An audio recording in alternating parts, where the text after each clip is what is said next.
In today's video, I'm going to teach you how to add a lead to the Do Not Call list in Close CRM.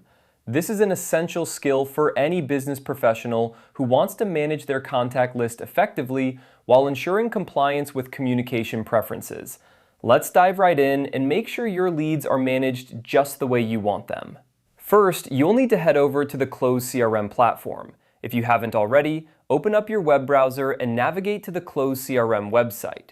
Once you're there, you'll be greeted with the main dashboard. This is where all the magic begins. Take a moment to familiarize yourself with the layout if you're not already comfortable with it. Now, on the left-hand side of the screen, you'll see a menu. Look for the option labeled Leads. Clicking on this will take you to your lead management section. This is the central hub where you can view all the leads in your database. It's like your digital Rolodex, a comprehensive list of everyone you've connected with or plan to connect with. Once you're in the Leads section, find the specific lead you want to mark as Do Not Call. You can use the search bar to quickly locate the lead by name or company if you have a large database. Once you've found the lead, click to open their profile. This will provide you with all the details and history associated with that particular contact. With the lead's profile open, direct your attention to the area beneath their username. Here, you'll spot a drop-down menu that displays their current status. This might show something like active, interested, or perhaps contacted. What you want to do here is click on this status area.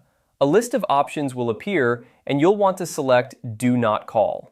After selecting Do Not Call, you'll need to confirm this change.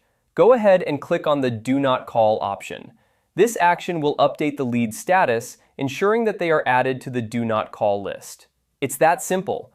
By doing so, you're respecting the lead's communication preferences and ensuring that your outreach strategies remain compliant and respectful.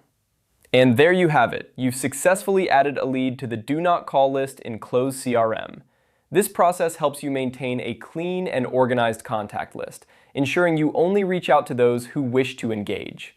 Remember, keeping your database up to date with accurate statuses not only helps in compliance, but also enhances the efficiency of your marketing and sales efforts. Thanks for watching, and happy CRM managing.